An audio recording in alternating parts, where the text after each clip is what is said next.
Good morning, good afternoon, good evening, everyone. I am Francesca Tarocco, and I'm the director of the new Institute Center for Environmental Humanities here at Foscari, University of Venice. And this is a new series called Water and Religion, organized by Dr. Silvia Rivadossi and Professor Silvia Rivadossi and Professor Shaul Bassi, who are members of a research cluster named Religion and Water, which you are very welcome to join if that may be of interest to you. So, and that research cluster is hosted within the framework of a larger engagement with water studies and blue humanities at the center here in Venice. And we're also very happy to collaborate with Gesshin, and that is a formidable student association for mostly Japanese studies students here at the university who are co-sponsoring the event. So today we are delighted to have with us Dr. Sujung Kim, who is an associate professor of religious studies at DePauw University, specializing in Japanese and Korean Buddhism. And I'm very interested, in fact, on your notion, Dr. Kim, of the East Asian Mediterranean, which I hope you will be discussing a little bit with us today. So your monograph, Shinra Myojin and Buddhist Networks of the East Asian Mediterranean, which is your Hawaii University Press book, 2019. So, without further ado, please, the floor is yours. Thank you so much for your generous introduction, Dr. Tarocco, and thank you so much for Dr. Rivadossi for inviting me and organizing this event. Also, thank you everyone for coming to this event. I'm very looking forward to interact with you at the end of this talk. So let me share my screen here. Okay, so let me begin. Despite the prevalence and pervasiveness of the maritime environment in Japan, the sea is conspicuously absent in the study of Japanese religions. This is partly due to a long-held static views that favored mountains as quintessential sacred sites, as well as a conventional focus on the mountain, the fields, and the village as the primary historical framework. However, since the 1990s, the Japanese historian Amino Yoshihiko has tackled the narrative of Japan as a paddy-centric agricultural society, a groundbreaking shift that allowed historians to move away from this land-centered view. In recent years, historians have advanced Amino's maritime vision even further. The map that I shown you here is what I used in my first monograph, but this upside down vision is the adaptation of Amino Yoshihiko's work. In the study of Japanese religions, however, little attention has been given to the maritime-centered perspective. This talk highlights the significance of the sea in Japanese religions, focusing on several closely related themes such as mythology, ritual, gods, animals, and humans. Reorganizing these themes through the lens of the sea, this talk underlines the fluidity and non-linear nature of maritime religiosity. Attending various sea-based networks as well as relations through various actors and actants in, on, and around the sea, I hope that by the end of this talk, we can arrive at a more nuanced understanding of the constantly shifting and adaptive religious networks in which coastal communities, sea gods, and maritime creatures have mutually conditioned, entangled, and interacted with each other, shaping a distinctive maritime religious culture in the Japanese archipelago and beyond. Maritime religiosity recognizes an ideological link between the land and the sea. At the same time, it also tries to keep both land and sea in perspective. Jacobina Archi's recent study of the history of whaling in Japan reminds us that maritime religiosity does not have to overemphasize the sea over the land, because there's no clear dividing line between the ocean's inhabitants and the land's inhabitants. Indeed, the land and the sea are intrinsically interconnected on multiple levels. For instance, although seafarers' religious beliefs and practices are rooted on land, their ritual expertise and worldviews are still informed and shaped by the seascape. Maritime religiosity, therefore, starts by dismantling the conventional land-sea dichotomy and proceeds to view the sea as an open, fluid space.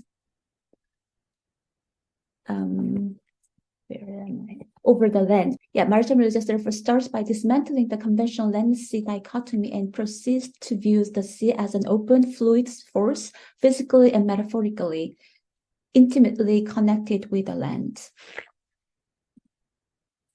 Fabio Rambelli's edited volume, The Sea and the Sacred in Japan, deserves our attention here. This volume is the first volume in English scholarship that examines Japanese religions from maritime perspectives, re-evaluating the earlier historical model, which generally privileges the land and the mountain. This volume also includes my chapter on Shilamyojin, a topic that I'm going to return in a minute. And this is the outline of today's talk. First, I would like to begin by laying some foundations to see how the sea is portrayed and perceived in myth and rituals. After that, we will zoom in on one particular example of the sea deity in Japanese medieval religions called the Shilamyojin. The last part of the talk, we will shift our focus to the human networks of the sea as a way to examine the holistic picture of the sea-based religions that connect both humans and non-humans. Ancient Japanese mythological accounts present the sea not only as the source of destruction and fear, but also as a primordial source of creation. In the creation mythology of the Kojiki and Nihonshoki, the fear of destruction caused by the sea can be reconciled with the creation account. This idea is symbolically represented as the begetting of life forms. For instance, in their attempt to bring order to the dangerous oceanic primordial liquid state, two creator gods, Izanagi and Izanami, lift their jeweled spear. From this unknown liquid, I quote, the brine dripping down from the tip of the spear, unquote, becomes the first island in the archipelago, and from then on, a whole world full of islands and gods unfolds. Liquid, in turn, plays a role as the source of life. Izanami's urine turns into the goddess of irrigation and the god of agricultural creation, and the child of this deity is the goddess of food. In the subsequent narrative, the sea also presents concurrent images of change and challenges in line with the ancient Chinese transformative framework of the yin and yang, the two complementary forces that make up all aspects and phenomena. Izanagi creates Amaterasu and Susanoo, among many other gods. Susanoo is Izanagi's disobedient son, god of the sea and storm, who exhibits the unruly nature of the ocean. As the story goes, Susanoo escalates tensions with his sister Amaterasu, whose mandate is to protect her land. In this sibling rivalry, Susanoo represents the chaotic, violent power of the sea, whereas Amaterasu symbolizes order, stability, and the power of the land. The climax of the story comes when Susanoo, the apotheosis of the sea power, threatens the land-based imperial power and throws the whole world into chaos. But he eventually redeems himself by helping a child of the great deity of the mountains, an act that can be interpreted as symbolizing a coexistence between the sea and the mountains. In the medieval mythological thinking, the sea becomes a powerful symbol of liminality. At times, this liminal otherworldly image of the sea was closely connected with the most idealized realm known as Tokoyo. In Japanese imagination, a treasure ship, in Japanese called Takarabune, makes a yearly voyage from the faraway Tokoyo to the clean land of pollution. This mythological ship later transforms into a carrier of the 7 gods of good fortune, whose worship became very popular in the Edo period. Tokoyo, a utopian realm linked by the sea travel, exhibits the essential character of liminality as well as its symbolic connections to pollution and death. Some medieval Buddhists took sailing as a metaphor for cleansing in a more imaginative and interpretive direction. They consider the sea as a medium to transform individual sacrifice into a community's collective salvation, known as sailing to Potalaka, the dwelling place of the Bodhisattva Kannon, the beloved savior deity in Buddhism. Similar to the sea, the river also represents a quintessentially liminal space. The surface of the river, as well as riverbanks, served as a ritual ground for yin and yang divinatory, or in Japanese, onmyodo, purification rites, as early as in the 8th century. Medieval ritualists actively incorporated the river into a purification ritual in which a source of pollution was identified, purified, and carried away by the power of water, eventually flowing into the sea. Water, both fresh water and salt water, itself was understood as the source of removal, recovery, and renewal. The Shinto purification ritual done by water and Buddhist consecration ritual are methods of tapping into the powerful agency of the water. All of these examples so far illustrates how the sea or its part of it has been actively imagined and incorporated into the mythological and ritual space in pre-modern Japanese religious landscape. Just like rivers, lakes, sea, and ocean are connected with one another, there are numerous aquatic gods who become part of extensive networks over long periods of time. What follows is a glimpse of some of the significant sea gods in these networks. In Shinto, Sumiyoshi is ancient sea deity that symbolizes both the threats and rewards of seafaring. In the section of Kojiki in which Empress Jingu invasions of Korean Peninsula is described, there are detailed offerings made to Sumiyoshi, who guarantees safe passage if the following conditions are met. I quote, "If at this time you truly wish to seek that land, then present offerings to all the heavenly deities and the earthly deities, as well as all the deities of the mountains, of the rivers and seas.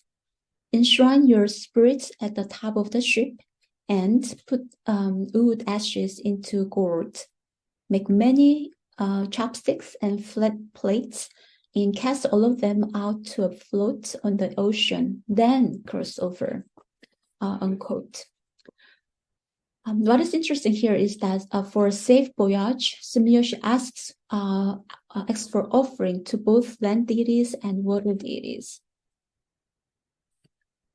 Kumbira is another Shinto deity worshipped as a god of navigation. The main Kumbira shrine that stands on Mount Zosu in Kagawa Prefecture illustrates an organic view of how both the sea and the mountain worship practices interlace.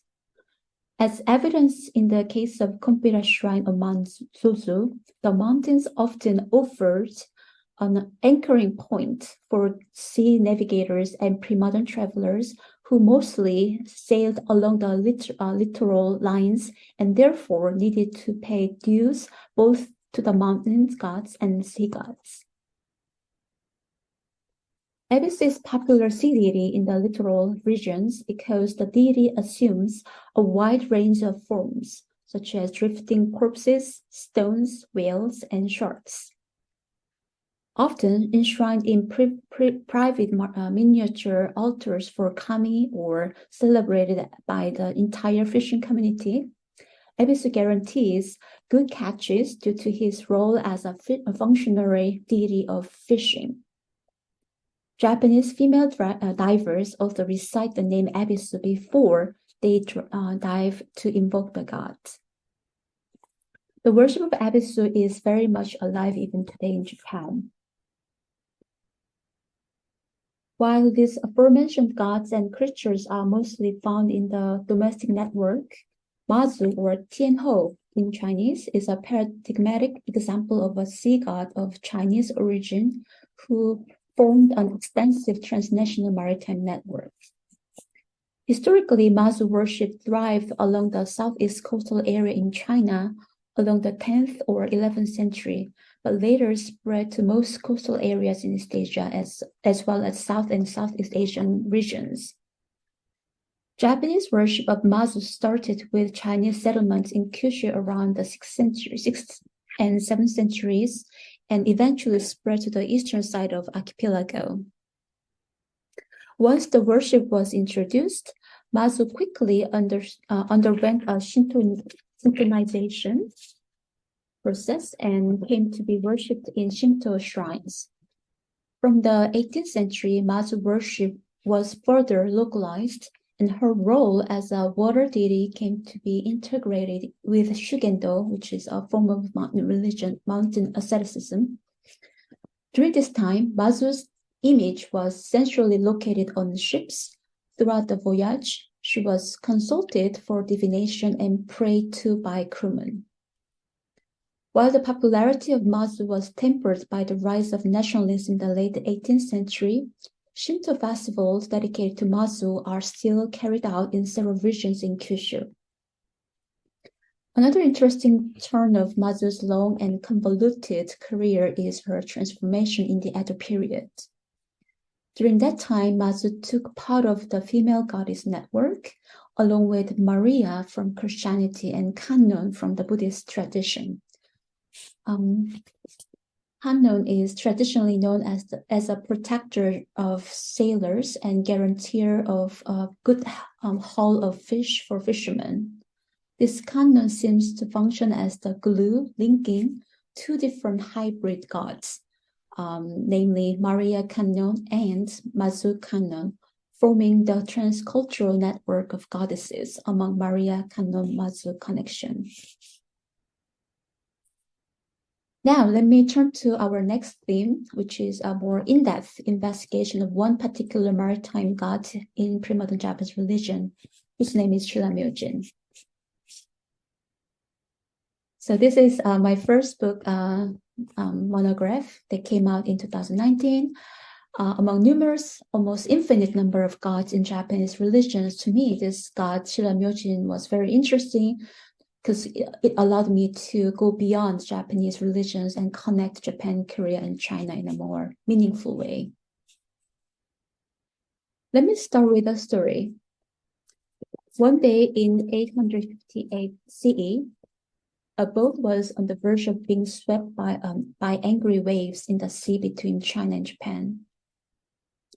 As the storm became more violent, Enchin, the Japanese Buddhist monk who had just successfully finished a trip to China, thought this might be the end of his life. Now, there was nothing that Enchin could do but pray.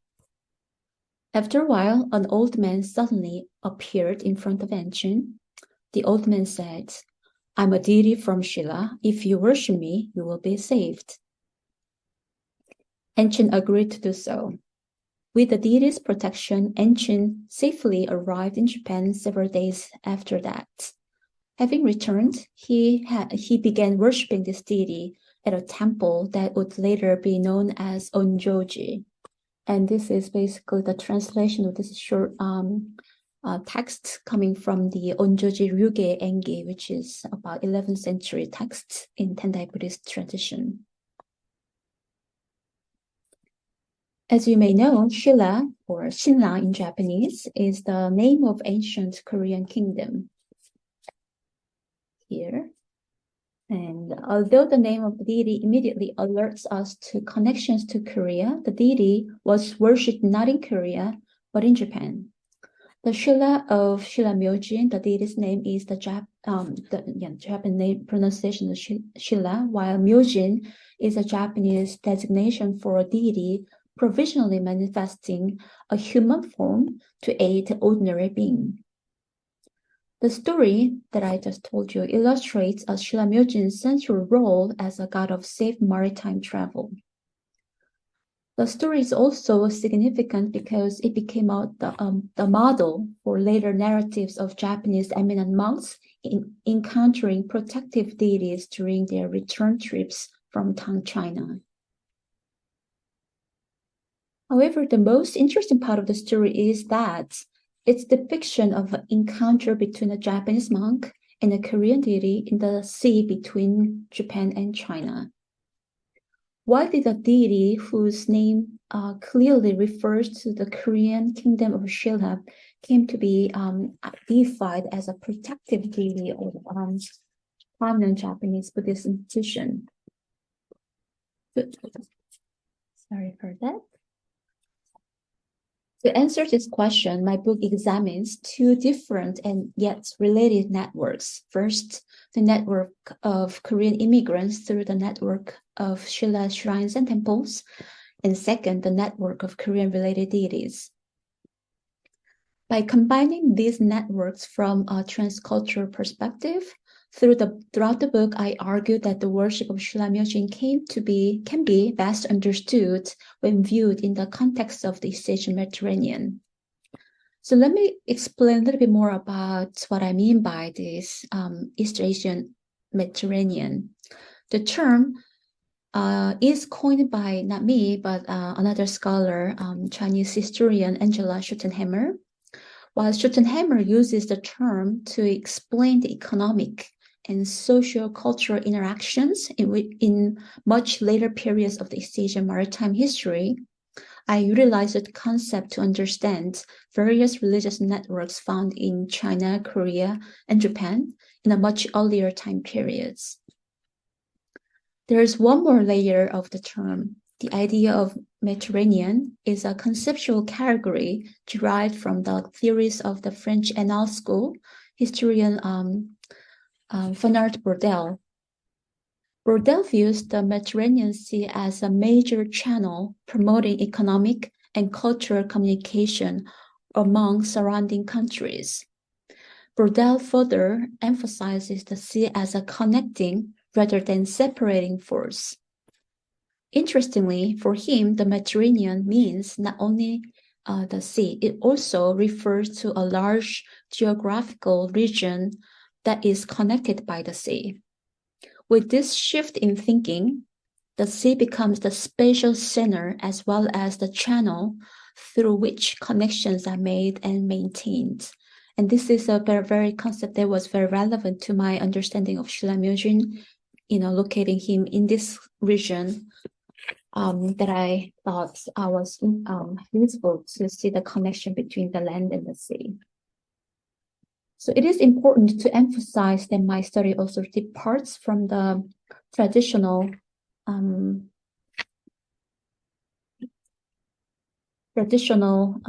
monolithic narrative of linear religious transmission from the continent to the Japanese islands, or from the Japanese court to the peripheral areas. My sea-centered approach allows us to see how maritime networks determine the locations of Korean immigrant settlements and led to the introduction of various Korean religious elements into Japan. In the past, Japanese historians tend to assume that the court was the immovable center of every level of medieval culture. However, the nodal points along the coastals of each culture should be examined as other centers. To understand the backdrop of the emergence of Shilla Myojin with this time period and location, it is crucial to consider those nodal points associated with the Korean immigrants in China and in Japan. Reference to an East Asian Mediterranean, however, is not intended to create another geopolitical model or to claim that the European Mediterranean and the world of maritime East Asia were identical. But it is used as a new angle for reconsidering the neglected study area of East Asian maritime culture, with the sea acting not as a barrier but as a contact zone. The idea of East Asian Mediterranean provides an effective concept to conceptualize that it was not only immigrants, but also gods that travel through the complex networks around the East Asian Mediterranean. In this way, my analysis departs from the static vision of immigrants and immigrant deities and allows me to focus on mobility, fluidity, and hybridity of these people and deities who circumnavigated these waters, including the worship of Shilamyojin. In this previous Japanese scholarship, Shilamyojin had been very narrowly framed. The deity was known as a merely protective deity of Tendai master Enshin and the Tendai Jiman school, one of the two major Tendai schools located on Mount Hiei during the medieval time period. It was precisely because Enshin was the founder of the Jiman school and was deeply connected with the formation of the institutional identity of the Jiman school. But in my book, I tell a very different story of Shilamyojin. I show how the beginning of Shilamyojin was connected to the fabrication of Ennin's, another Tendai masters, Ennin's protective deity when the institutional rivalry between the Sammon and Jiman were intensified. I also demonstrate that the emergence and sustain of Shilamyojin worship should be taken as the large spread of Korean immigrants near the headquarters of the Tendai school. So ultimately, my research on Shilamyojin takes the medieval devotion of the deity as a lens through which to explore two dimensions of medieval religiosity in Japan. First, the way in which Japanese actors imagined and incorporated Korean religious elements into their medieval religious contexts. And the second, the role of individual deity in the representation of particular religious history that is interwoven with a system of mythic logic. The 7 chapters of the book therefore explore textual, socio-historical, mythological, and visual aspects of Shilamyojin worship. So my focus on the maritime network further allowed me to examine the transnational diffusion of this Buddhism, not only in Japan, but also beyond. As the case of Shilamyojin proves, I think the concept of East Asian Mediterranean helps us understand the diversity and density of a cultic network that spreads through a large number of nodal points located in China, Korea, and Japan. Focusing on the Pan-East Asian maritime network provides us with a new way to examine and understand East Asian Buddhism and has a potential to radically transform the way we study East Asian religions, the way we think about history, and the way we think about space. Finally, this paradigm also allows us to arrive at a more nuanced understanding of East Asian religious traditions as a whole. So this is Shilamyojin, one of the most iconic image of him. It's a national treasure. Only ordained monks can view this sacred image, currently located in the Onjoji temple. Now, I would like to turn to the last section of this talk, the human network of the sea.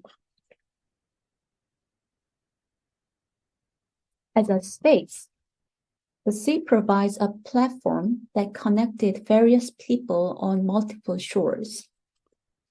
One of the earliest historical accounts of the ancient Japanese practice of safe seafaring comes from a Chinese text, the Record of Wei.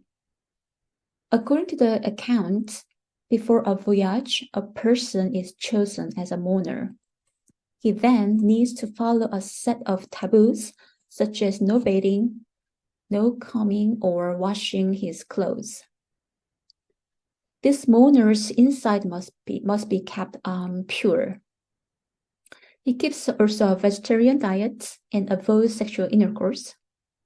The subsequent success of seafaring relied on the mourner's accumulated purity and sacrificial power. When the journey ends successfully, he is rewarded with slaves and valuables. But if someone fell ill or there was a mishap, he was killed immediately because it was believed that he did not faithfully observe the taboos. Earlier, I have shown you the location of Mount Hiei, the headquarters of Japanese Tendai Buddhism, as well as here you see the Lake Biwa, the largest lake in Japan.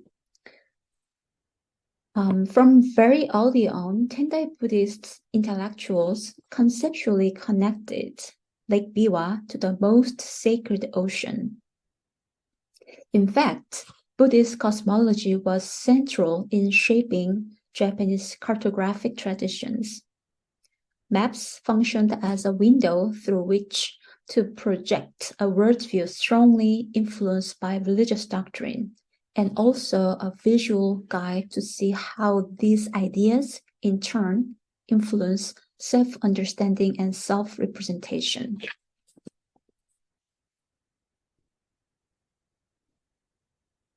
One of the ancient Japanese maps found in the Japanese Tendai texts, encyclopedic texts, roughly 13th century, called Keiran Shuyoshu, is noteworthy. This map from that text that I just mentioned depicts Japan in the shape of Vajra. See this one and this middle, this kind of petal kind of shape. This is Lake Biwa in their imagination. So this map depicts Japan in the shape of Vajra, a type of club used in esoteric Buddhist rituals, and illustrates how medieval religionists interwove the physical body of water with Buddhist cosmology. In its discussion of this Vajra-shaped map, the Keiran Shuyoshu underlines the centrality of Lake Biwa for the Tendai establishment. So I quote one passage from the Keiran Shuyoshu. I quote, Mount Hiei and Lake Biwa represents Mount Sumeru, which is the central axis of the Buddhist cosmology, and the Great Ocean, respectively, unquote. This idea is based on the ancient Indian cosmology of Mount Sumeru, the center of the world, lying on the oceanic, cosmic ocean. The physical existence of the ocean is an essential part of the mandalization of particular topography. Crossing an open ocean required several types of knowledge or faith.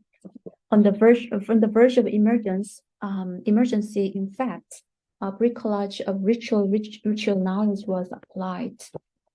Compared to carefully choreographed ritual repertoires on land, emergency sea rituals were often fluid, messy, and ad hoc, especially in rough waters. Religious authority was not necessarily fixed either. It could come from any individual on board. For instance, in his diary, the Tosa Nikki, the title of the text, authored by this Kino Tsurayuki, the 10th century Japanese poet, accounts for the worship of Sumiyoshi, the deity that I mentioned earlier, Sumiyoshi during his return voyage from Tosa province to Kyoto. Facing the possibility of shipwreck, sailors on the ship offered nusa, which is a wooden wand decorated with hempen fibers and paper strips mostly used in Shinto purification rituals. So they offer nusa to Sumiyoshi. In the shipwreck accounts from the Edo period, it was often contained as captains who used another sort of ritual implement, which is called the mikuji, a strip of paper, to try to divine the correct navigational direction when their ship was hit by a storm and drifted freely. Captains were also the patrons and consumers of large votive plagues called ema, whose practice emerged during the Edo period. Prior to voyages, captains would offer these votive plagues for permanent display in local Shinto shrines to ensure the kami's protection for safe voyage. Sometimes they dedicated plagues after their wish was fulfilled as a kind of way to thank to the gods. The sea offered an alternative space for those who resisted the land-centric social system, such as nomads and pirates. As seen in the communities known as Ebune and Wako, some of those socially marginalized historical actors found in the marine space means of evading social discrimination from people on land, getting away from the juridical system imposed by terrestrial authorities while maintaining individual freedom such as travel and fishing. Ebune were the sea tribes who spent their entire life on boats while both challenging and collaborating with people on terra firma. Exact historical origins are unknown, but until the Showa period, Nagasaki Prefecture or in Kyushu and inland islands were the areas which these Ebune people visibly inhabited. In pre-modern times, the Ebune relied on exchanges with people on land to make a living, swapping marine products with grains and other land-based essentials. Interestingly, some Ebune groups enjoyed certain privileges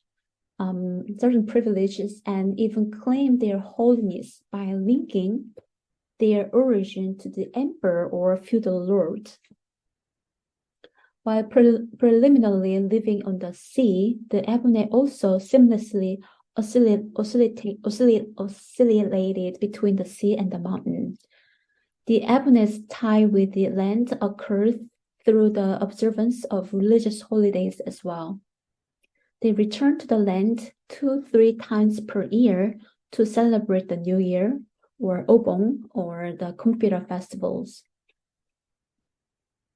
Entering into the 20th century, equipped with the development of modern engines, increasing demand of maritime products, as well as Japanese imperial expansion, some Ebune engaged with the pelagic fishery, long-distance fishery, and extended their fishing network to Korea and Japan.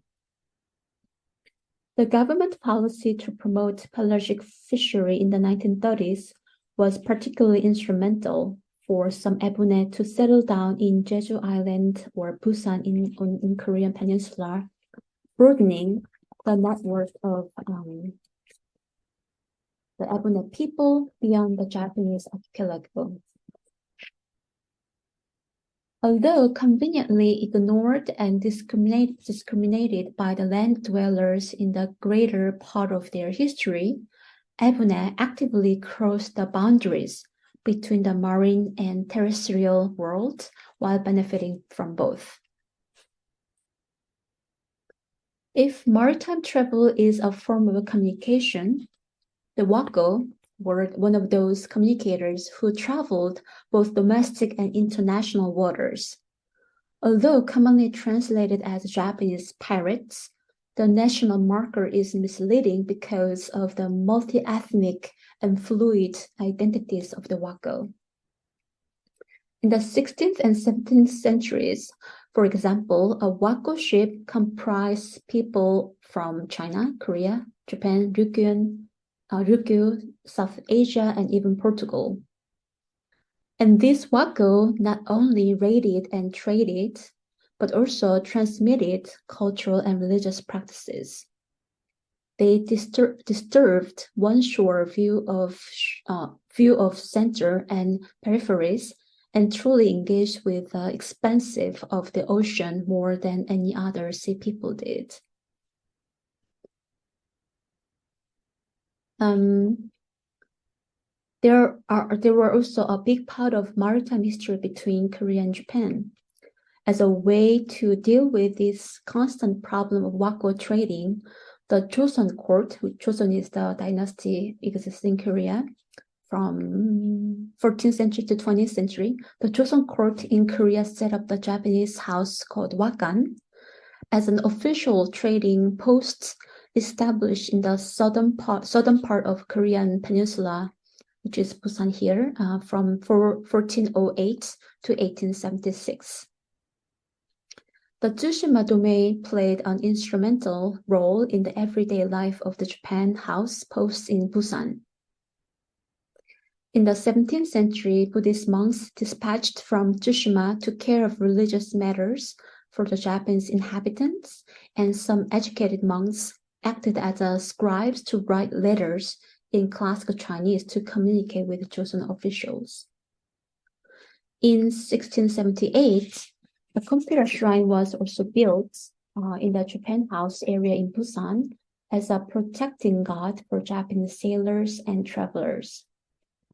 All of this suggests that the sea networks that were created and sustained by the seemingly insignificant actors were much wider and more complex than prevailing understanding would have it. Having illustrated the Japanese religious elements of different sea actants and agency in the maritime networks that extended beyond Japanese archipelago, this talk aimed at showing keeping a balance between these two binary views, overcorrecting for the existing terracentric narrative in the study of religion in Japan, and romanticizing the sea and the people who depended on it for their way of life.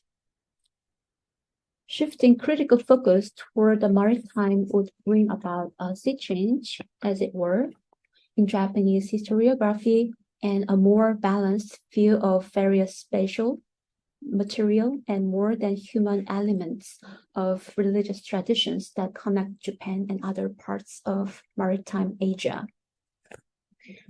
In this sea-oriented perspective, the sea's relations with other spaces such as mountains, rivers, and fields become clearer, and other conventionally marginalized religious actors and actants become more visible.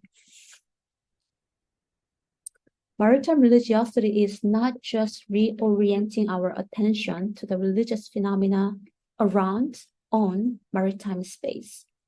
Rather, it aims at revealing more connections between water and land, as well as connectedness between different bodies of water. Maritime religiosity also allows us to discover not only the significant role of the sea in the history of Japanese religion, but also to see different modes of conceptual and physical connections between spaces. In this way, maritime religiosity can help us depart from mononational categories such as Japanese religions and become more aware of transnational embeddedness and cross-border exchanges in the religious experiences that were shared by the East Asian Mediterranean, the Southeast Asia Sea, and beyond.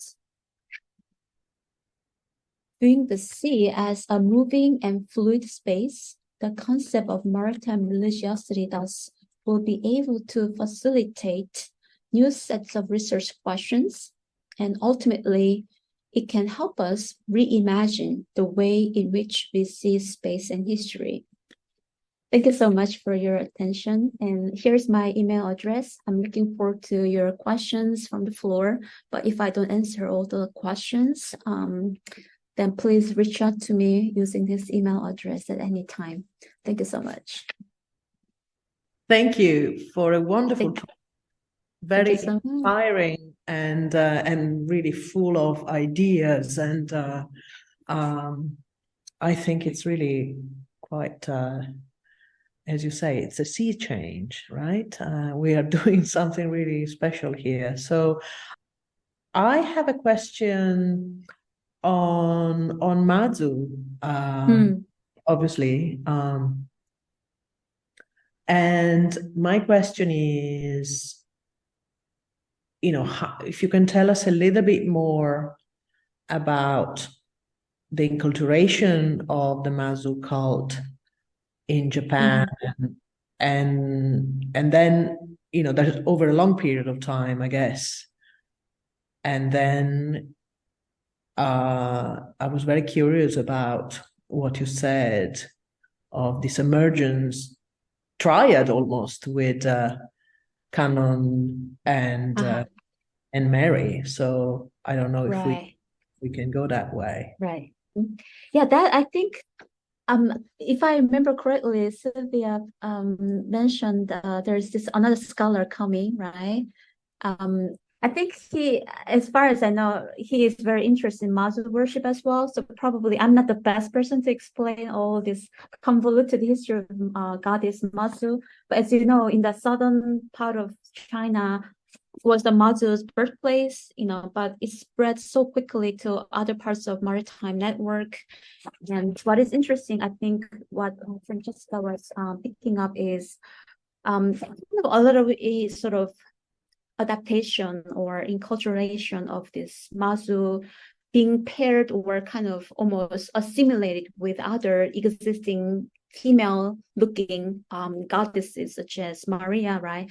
During that time period when Christians were persecuted in Japan, Japanese Christians had to sort of hide their Christian identity and using Kannon, which is Buddhist deity, looks like a feminine. In 14th century or so, this Buddhist deity called Kannon or Avalokiteshvara in Indian original term became feminine deity. And in Japan by that time period, it was almost identical, holding because in Chinese imagination, this Bodhisattva, Kannon, or Guanyin in Chinese, was a child-giving person, a child-giving goddess. So she always holding a little Jesus baby-like thing as a symbol of child. Songsi Guanyin, that's kind of Chinese term, but basically child-giving Guanyin. And that had very wonderful mesh with this Maria's, typical presentation of holding baby Jesus. So anyway, this, what I try to say is that to me, there are so many these kind of fusions between Maria, Kannon, or Mazu and Kannon and Mazu and all these other female deities. It seems Kannon became very sort of central point to glue other things between other deities. So that's kind of what I thought interesting about this Mazu worship. But the more details, I think I can be the best person, which is the next speaker. Any other questions from, yes, Silvia? And I wanted to ask you, what happened to this sea as a contact zone and transnational and transcultural practices during the Tokugawa period? So when Japan almost closed all of its boundaries during the so-called Sakoku period.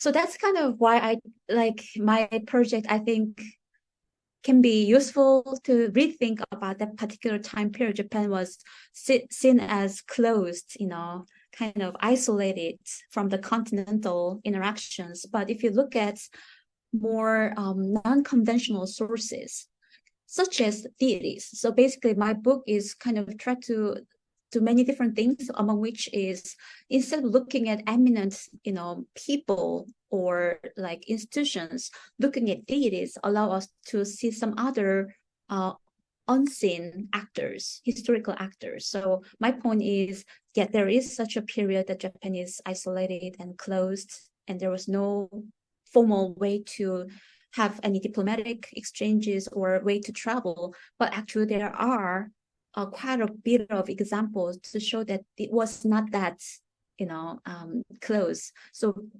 point being the Ebony people, for instance, having very fluid, spatial boundaries. They were way, way beyond the Japanese, archipelago. And they were very comfortable with long range, travels and their settlements in Korean peninsulars. That all kind of exemplifies that it was much more dynamic and fluid than we may think. Did I answer your question? Absolutely, yes. Thank you. The research of Ebony is very new, I think. There are only a couple of articles when I was doing this research. So I think there should be more to be found. What is interesting is they were still very visible until the Showa period. So until 20th century, some early part of 20th centuries, we have some ethnographical or almost photographic evidence of those people. So I hope maybe somebody in the audience can pick up. I was wondering, in fact, is during the Japanese colonial conquest, if in fact Japanese ethnographers were doing any kind of work in Korea and China around these topics, do you think? Oh yeah. Do we have that kind of material? Perhaps that would be really interesting to look at. Definitely, yeah. So there are a lot of Japanese scholarship during the Taisho period, like 19th century, 20th century, early 20th century. Yeah, they really have. If you're interested in anthropological, ethnographical accounts, that's really the very first layer of scholarship that you should look into. Some perspective change can bring very interesting research questions, right? And also another point that I wanted to make again and again is basically this: once we step out of this nation state model, I know I'm doing Japan primarily or trained as Japan person, but if you do Korea or China, you see things differently. So that's another point that I encourage students here. I know many of you are interested in Japanese manga and Japanese pop culture probably, but also opening that up to other geographical space, time, and region can give you more insights than you think. So it's a kind of more work, but at the end it pays you back. That's what I try to say. Absolutely. No, absolutely. Thank you for saying that. I mean, of course, as you know, yeah, I mean, we all try to do that to a certain extent, but yeah, I mean, area studies is still very much predicated along, modern nation states. And so that's yeah, absolutely, that's a problem, even if one tries to. But yeah, great. Thank you for mentioning that for our students as well. If I may step back for a minute to this idea of the Mediterranean. Of course, it's very useful and it also very alluring.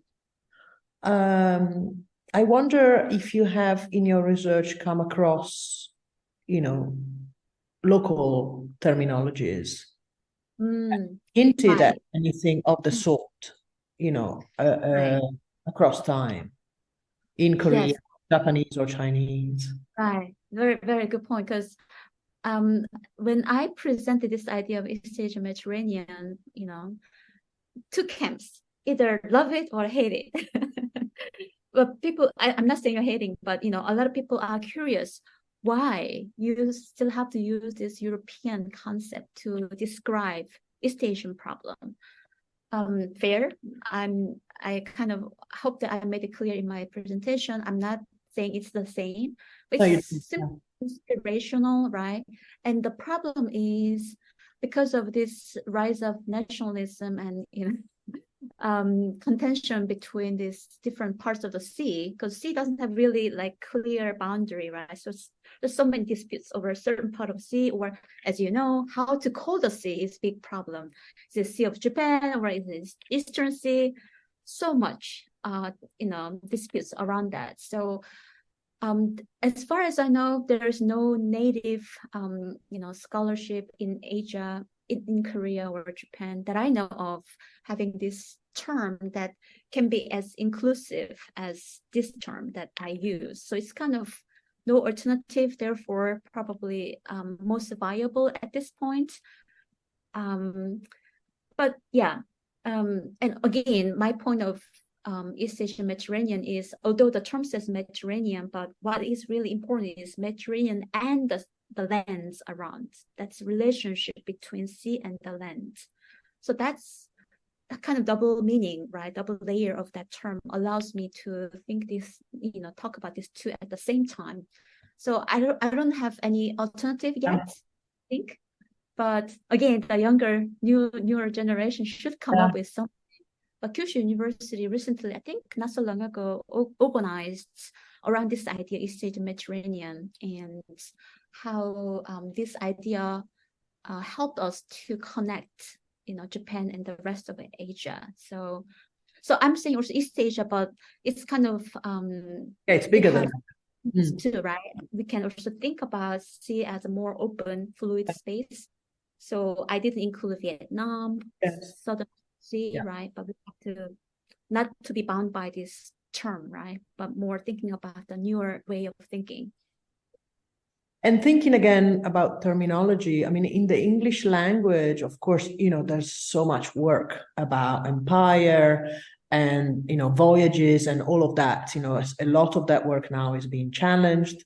Of course, trying to bring in, other perspective from, going from ecological perspective, environment, indigenous studies, and all of that. So I wonder if, and decolonial perspectives, of course. So I wonder if perhaps we need to challenge also the idea of the maritime somewhat, and and think again from a different perspective, because as you quite rightly said yourself in your talk, you're also talking about non-human agency, and liminalities and floating populations and so on, rather than actually, we are not simply talking about maritime exchanges in terms of, business or that kind of exchange. So. And another point that I also try to make it clear is that not just sea, but the lake and the river channel allows us to see what is center, what is periphery in a different manner, right? So that's another thing you can keep in mind when you do your research. Yes. Right. Yeah. Excellent. And thank you very much, Silvia and Gesshin, for organizing. And thank you again for a wonderful talk. Thank you so much, Dr. Taroko, and also Dr. Rivadossi. I really had a lot of fun to prepare this talk.